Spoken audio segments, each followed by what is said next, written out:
Hello, folks. Good to see you again tonight. I have a bunch of questions from students, and we'll go over at least a handful of those here in just a minute. But first, I wanted to take a moment and explain why I'm coming up on YouTube these days and trying to answer questions for students and trying to help a lot of folks that are beginners get involved safely in firearms. Um, been teaching for a long time and have taught just hundreds, and I have no idea, hundreds and hundreds of folks. Um, I really enjoy teaching beginners. I really enjoy teaching families, and I get approached by families all the time, mom and dad. Um, I've also spent a lot of time teaching folks from Europe, Canada, and other parts of the world who come to Southwest Florida on vacation, and one of the things that they want to do that they've never done in most cases is shoot a gun. And so that's always a very interesting couple of hours. I try to make it just totally enjoyable and really create an experience for them. And they kind of always go away with big smiles on their faces, and it's really a great thing. So my focus, unlike a lot of other instructors, I think, is not so much on, what I call running and gunning, getting out there with your firearms and moving and shooting and competing, which are all things that I've done my whole life and have enjoyed very much. But I really want to try to help people that are new to this and that are not necessarily comfortable with it. Many people don't even want to have a gun that come to me. And they say, the way things are today in the world, we just think that we need some protection, and we'd like to have a gun in the house. And that's reasonable. That's a good place to start. And that's where all these questions come from. And that's why I'm just kind of methodically going through the questions and trying to lead everybody down the road and have a series here, a little library that they can refer to and say, oh yeah, this is the answer to the question I was looking for. But the area that I work in is Bradenton and Sarasota on the west coast of Florida, down to Fort Myers and Naples. And I'm willing to travel anywhere up and down the coast there. I have the insurance and the ability to train at any range up and down the west coast. So if you're going to be in Southwest Florida, for maybe you folks in Europe that might pick up this YouTube, I hope, and you're planning a vacation over here, contact us. All the information will be at the bottom of the video at the end here, and reach out to us, and we'll pick a range near where you're staying, and we'll meet, and we'll give you a great experience. For those of you who live in the area and want to have a more comprehensive understanding of gun ownership and the processes that you need to go through to be safe, both with the firearm and keeping the family safe. Same territory, same area, and it's kind of a have gun, will travel kind of a concept. I will come to you and meet with you at the range closest to you, and we'll spend time together, and then we'll go out on the range and we'll do some shooting. You each have very similar requirements and questions, and the process is a very simple one and a very safe one. I'm not one to I'm not a shoot 'em up cowboy type of a guy, so I think you've caught on to that. So anyway, if you're in the area, if you're anywhere from Bradenton on down 75, or even on the east side of 75, or down to Cape Coral, Fort Myers, and Naples, I'm happy to meet with you and spend some time with you and teach and get you out on the range. And I will say that it's not a one-time thing for the locals. I'll call them the locals. For the folks here living in Florida, it's going to be probably 4 or 5 visits together, and then depending on what you want to do and how good you want to get and how proficient you want to be with your firearm, it can go on farther from there. But what I usually see with students is 4 or 5 lessons and they feel pretty comfortable. The other thing that I try to really instill in folks is you have to train. You have to take the lessons that you're taught and that you've learned and go out on the range and shoot. If you look behind me, you'll see a target. That's a 9mm. That is 60 shots, maybe 70 shots at 25 yards. Now, I'm not bragging, but that's a fairly long distance to be shooting a pistol. There'll probably never be a time in your life when you ever have to shoot past 5 to 10 yards at the most. Most gunfights occur between 9 and 15 feet, and that's an area that you'll be very, very proficient in. But you'll get to the point where you'll want to push that target out a little farther and a little farther and challenge yourself, and it's a fun thing to do. And you'll get to that point where shooting 25 yards and putting every bullet out of that box or 2 of shells that you bought is dead center mass. And it's a lot of fun. Shooting is just plain fun, as long as you're doing it safely and you're doing it well. So I wanted to make note that I'm here, that I've lived here for 34 years or something like that. And I'm happy to be very flexible and come to you and or meet halfway, whatever you want to do. I actually live in the Northport area, kind of right in the middle. I've got about an hour and 20-minute drive each way, north and south. And so it's not a big deal. But there are a lot of great ranges up and down the coast here, and you'll enjoy it. You really will. So just wanted to mention that and let you know who I am and what it is I'm doing here. I think that this is my background, by the way, is voice and data communications for about 30 years, ending up the last 10 years in video conferencing. And so I think using video conferencing as a tool to teach is a no-brainer. A lot of the material that I cover, most of the material I cover in this format can all be done over video. So we can have video meetings, we can have video chats. We're setting up a community. We're going to be doing some live streaming with some other great instructors who are wonderful, wonderful people. I will tell you that after all these years of teaching, and this is something that I tell the students every time I meet with them for the first time, especially the families, I say, guys, the ladies shoot better than the men. And of course the men always chuckle and say, yeah, sure. I'm not kidding. They have a way different attitude as they approach firearms. They're very methodical. They listen very, very well, and they execute beautifully.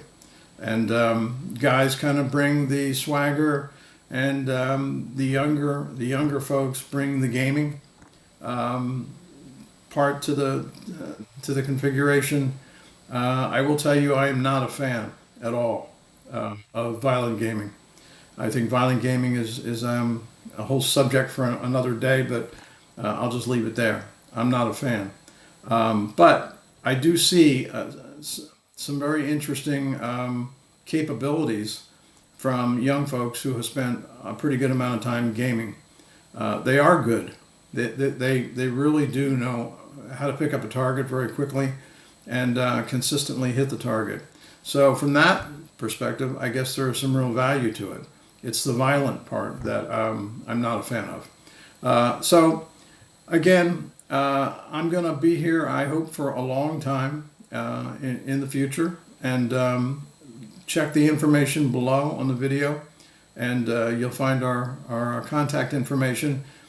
Text me, call me, email me, whatever it might be, and we'll get together. We'll do a video call or a telephone call and decide where you would like to go, what's nearest to you, and we'll come out and we'll do some shooting, and you'll enjoy it.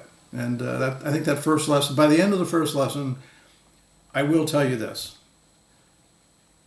and I'll say this about everybody. I don't care who they are. If you haven't shot before, you're going to be nervous, okay? And that's healthy. That's a good thing. And so you're going to come in, and the hands are going to be a little sweaty, and you're going to be, I'm not sure I want to be doing this. I'm not going to try to talk you into it. If you don't want to do it, then no problem. Don't do it. I've had folks that somebody in the family will just say, I don't want to do this. And they can sit and watch. All of these ranges have what we call a middle room or an area, observation area, where they can just sit and watch and have a cup of coffee and watch the rest of the clan shoot. No big deal. I also see those people occasionally knocking on the window and saying, I'm going to come in, I'm going to try. And that's okay too. But give it a try. I think you'll find it very enjoyable, a very positive experience. And at the end of the day, what I'm trying to do is get you to walk off that range and say, wow, I didn't think it was going to be like this. This is good. What do we do next? And if we get that far and we do that well, then your journey's begun. And you'll decide whether or not you want to own a gun or you don't want to own a gun, or what kind of gun you want. We'll go down that road, and there'll be no pressure. Believe me, it's not the way I'm wired. So just look for www.michaeldoherty.com. It's below, and you can go on there and you'll find the telephone number. I'll also put that in the chat there below, and give me a call, give me a text, give me an email, and let's shoot. Let's have a couple of hours of fun and see if it's something that you want to pursue. All right, enough about all that. A couple of questions. Let's see. How often should I clean my gun? Good question. If you're me, you're probably going to clean it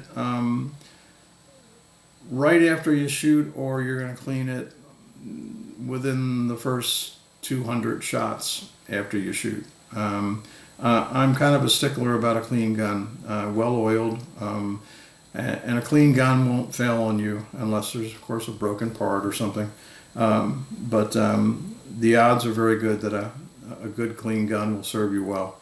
So I would say, for me, 200, 300 rounds, and if I haven't cleaned it by then, I start feeling guilty. You can probably go a lot longer than that, but then you're getting into the danger zone where the gun may not function properly, and you may have jams and a myriad of problems. So I would say, you're going to be tired when you get home from the range. You're not going to want to clean your gun. But before you go to the range the next time, clean your gun. Or the next day, if it's for home protection, something like that, clean your gun, okay? All right, let's see. Can I just point it at the ground to be safe? No. If we are in a position where we need to be thinking about something like that, the gun should be cleared, unloaded and cleared, made safe, and holstered and put into a safe, or put in a very safe place where no one that shouldn't get access to it can. So no, pointing it at the ground or pointing it, you should point it downrange at all times. Never point it at anything that you don't want to destroy, because that's what it's for. So no, pointing it at the ground is not a good idea. It also leads to another question. People don't realize that probably 4 or 5 years ago in Florida, the legislature passed a law that said that we are allowed a warning shot. I'm here to tell you that unless you're in a very, very remote area, and I'm talking very remote, a warning shot is a very bad idea. What goes up must come down. It's going to hit something. It's very probably will ricochet off something. Most cities, most towns, most counties in Florida have areas where you're not allowed to shoot. Cities like Northport, where I live, you're not allowed to shoot here. Sarasota, you're not allowed to shoot. Bradenton, you're not allowed to shoot. Venice, you're not allowed to shoot. Fort Myers, you're not allowed to shoot. If you fire a shot off in any of those areas, you have put a lot of people in danger, and you're probably gonna be tracked down and prosecuted. Now, if it's one of those situations where nobody reports it, yeah, you might get away with it, but absolutely not. No warning shots. Okay, seems like a good idea. Oh yeah, I shot the gun in the air and I broke up the fight, and they all got in their cars and drove away. And boy, if it wasn't for me, we would have had a real bad situation here. You fired a shot in the air. You don't know where it went. You don't know what it hit, but there's a good chance you're going to get a knock on the door from law enforcement, and they're going to tell you where it hit, and they're going to have a gaggle of charges against you. So not a good idea. All right, so that's a couple. And let's see here. What's the best caliber for beginners? We talked earlier about a .22 caliber. It's a great place to start. We have very minimum recoil, not very loud, and a very enjoyable way of starting. Everything you do with the .22 pistol or revolver is the same that you're going to do with a larger bullet. So that's not a bad place to start. For those who are a little more interested in something heavier, a 9mm would be my suggestion. Probably the most popular, not probably, I believe the most popular handgun ammunition in the United States. And usually easy to get. We're having some tough times right now with what's going on in the world, and the price of bullets have gone up a bit. It's not intolerable, but it's making it a little more difficult to afford, going to the range and shooting. But those prices will come back down again, just like gasoline or anything else. So don't let a few extra cents per bullet stop you from a bi-weekly or a monthly practice session. But I would say a .22 or a 9mm or a .380, which sits right in the middle of the two, are all good ammunition to start with. Should I get a gun with a safety switch? Okay. The answer to the question is, as a beginner, it's not a bad idea.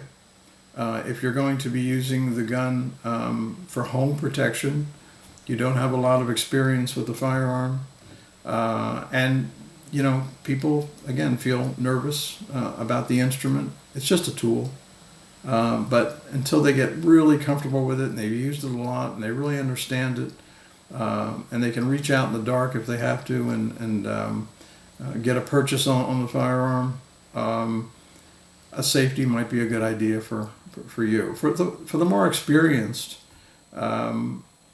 you'll probably gravitate to a place where you say, I do not want a safety on the external part of the gun.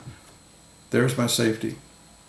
As long as you keep your finger, in the way I teach, as you know, off the gun and away from the trigger, you have no problem.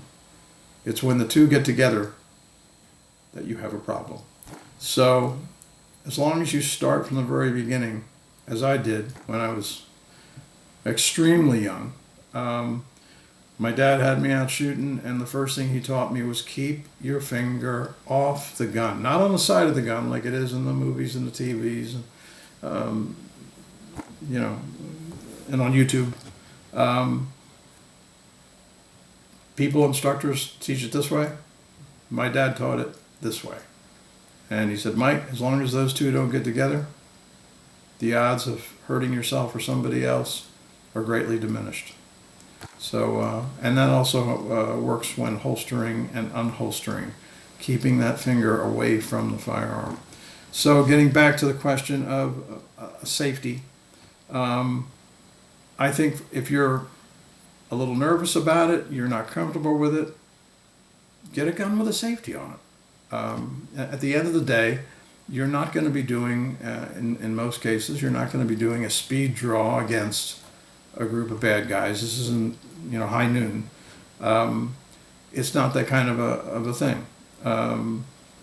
But conversely, if you forget to take the safety off and you come face to face with somebody who's got a gun and you do have to use it, the stress and the pressure and the adrenaline would make it very easy for you to forget to take the safety off, and now you're pulling a trigger that's going to do nothing. So as you develop, as you learn more, as you become more comfortable with the instrument, you'll probably get to a point in time where you'll either just turn the safety off, or your next gun will be one without an external safety. That's kind of the way that goes. And why does my gun keep jamming? We'll finish up with this one. It could be limp wristing. It could be a bad grip. It could be cheap ammo. It could be that you're not cleaning the gun. Most of the time, and we'll talk in an upcoming video on how to properly hold the firearm, but it's probably that you're not holding the firearm correctly, your arms aren't positioned correctly, you're not holding on tight enough, and you have wrists that are just flopping around. When that happens, you do not have control over the recoil from the gun, so the gun comes up, and the gun is not made to eject the shell when it's in this position. It's made to do it when it's in this position. So boom, boom, boom, and right about up there, you're going to get a jam, and you're not going to know exactly why. So that's a high probability. So that's the grip, that's the wrists. Cheap ammo, I'm just going to say it, going to probably make a lot of people unhappy, but I don't use reloads. I use new ammo all the time, and that's what I advise my students to do. Now later, if you can find a source, somebody who's really good at reloading and has been doing it for a lot of years, and you want to purchase reloaded ammo, save 2 cents a bullet or a cent a bullet or whatever it might be, that's up to you. I don't shoot that. I had an interesting situation just a month and a half ago where I was out with a bunch of really talented shooters, and got out there, and the first shot would fire, the next shot wouldn't. First shot would fire, the next shot wouldn't. And it was because I had, unknowingly, I had a box of reloads, and it just didn't make for a great day. So I think we'll leave it there, and I've enjoyed it. Hope you have. Hope you learned something, and let's get together. So look down below the video, and you'll find the contact information. Reach out to me, and if you're in Southwest Florida, let's go shooting. All right, take care.